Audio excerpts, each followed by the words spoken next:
स्वास्थ्य ही संपद। दिनकु दिन लोकंक भितरे सृष्टि होची सचेतनता। सुंदर स्वास्थ्य गठन पई निहाती जिम रो आवश्यकता रही थाए। एहाको दृष्टि रखी शहरी सभ्यतारे गढ़ी उठिची जिम। युववर्गक मध्यरे जिम रो ढेर चाहिदा मध्य बढ़िबारे लागिछि। कटक वज्रकबाटी रोड रे प्राय 4000 वर्गफुट विशिष्ट अत्याधुनिक एचपीएन फिटनेस जिम उद्घाटित होईछि। एही फिटनेस जिम रे एककालीन 200 जनक पई क्षमता रहितबा बेले 4 जण ट्रेनर मध्य रहिछन्ति। एही फिटनेस जिम रे मागणा एडमिशन करा जाउथिबारु युववर्गक मध्यरे आग्रह प्रकाश पाउछि।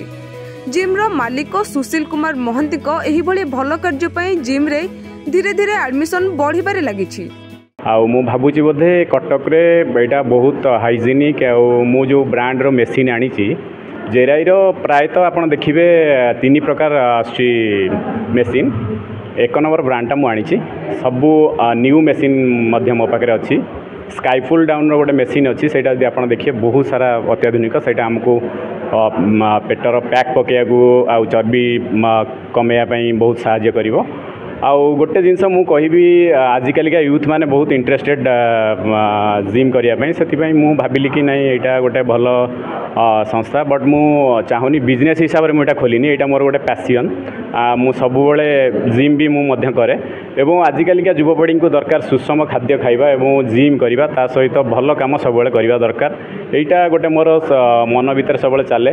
आ मु आगरु मते भाबुथिली कि एटा गोटे भल सेक्टर मु करिवि। मु जेहेतु 10 वर्ष आगरु जिम करी आसी रेगुलर मु दिने भी बंद करेनी। तापरे मो इंटरेस्ट हैला और मोर ड्रीम टा आज सत्य रे परिणत हैला। अछंती 4 जण अछंती प्रोफेशनल सर्टिफाइड से माने आ डाइटिशियन जणे भी अछंती एवं लेडी ट्रेनर मध्य जणे अछंती। आ हमर cardio aerobic Zumba steam bath ice bath सब किछि अछि। कैपेसिटी मु भाबुजी देखौ सर एटा 4000 स्क्वायर फीट अछि वेट लिफ्टिंग।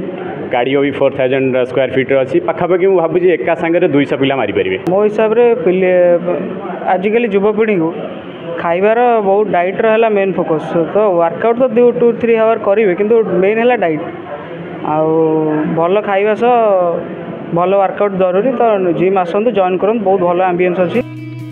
कटक निवेदिता सिंह को रिपोर्ट प्रयोग खबर।